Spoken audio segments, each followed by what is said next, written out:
Hey guys, it's Penny Pinching Granny. I was getting ready to put this corn in the freezer and I thought maybe someone might like to know how to do it. First, of course, you shuck it and try to get the silks off. Usually a vegetable brush will help pull those off. Make sure you wash it real good. And then it's pretty much like we did this asparagus. You want some boiling water.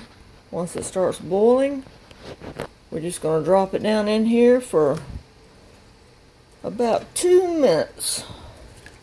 Now you can always check your state. I'm sure has a thing up that tells you about canning and freezing. I can't remember if it's the Board of Agriculture or which one it is. But this is the way we've been doing ours for years, and I've never got sick. So we're going to bring that back to a boil, and we're going to let it boil for about 2 minutes, and then we're going to plunge it in ice water and let it drain. Stick it in the freezer. That's it. That's all there is to it. I remember back when I was 18, 19, somewhere around that, maybe a little younger. I can remember my grandmother sitting out in her backyard, and she said, "You want to help shuck corn?" Well, I saw 2 or 3 bushels sitting around her feet. I was like, sure, I'll help. My aunts was helping, and I said, sure, I'll help you. Well, little did I know what I had got into, because Grandma had a dump truck full of corn coming. My uncle owned a construction business, and she had borrowed his dump truck, and they had pulled corn, and they had just about filled that thing up. We were there on into the night shucking corn. I was so tired of seeing corn. So from then on, when she said, "Do you want to help?" I was like, "Is there a dump truck around the corner?" But that was a lot of corn. It's not that hard to put stuff in the freezer if you got room, because freezer is so much quicker. Because basically you're just blanching stuff to kill the germs. Make sure that you also check your corn. See, this is real pretty. Make sure you check it and make sure there's no worms or anything. Sometimes at the very end you might find a worm. Just make sure you cut it all off. If I had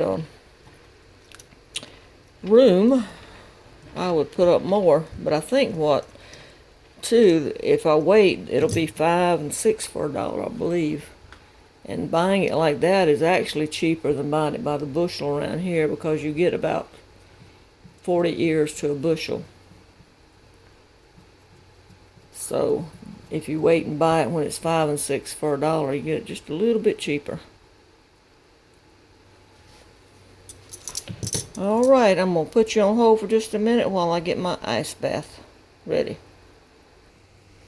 Alright guys, I'm back. I just put a tray of ice in my water, cold water. I love this time of the year when fresh vegetables start coming off. Nothing beats fresh grown produce.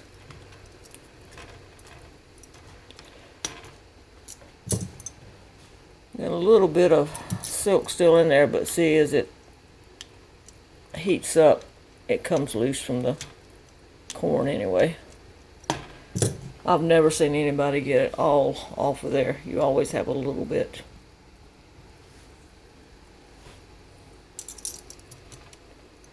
Alright, it's been a couple of minutes, so I'm going to start putting them in the ice bath over here.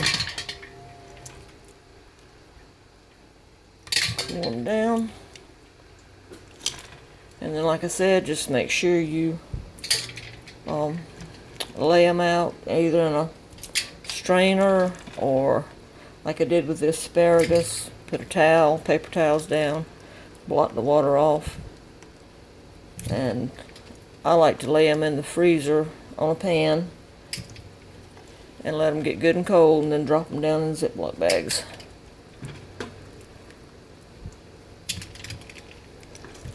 Whoops. Alright guys, I'm going to get this cool and lay it on my pan.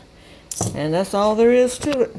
That's all you have to do to put corn in the freezer if you're putting it on the cob. Now, if you're going to cut it off, that's a lot more involved process.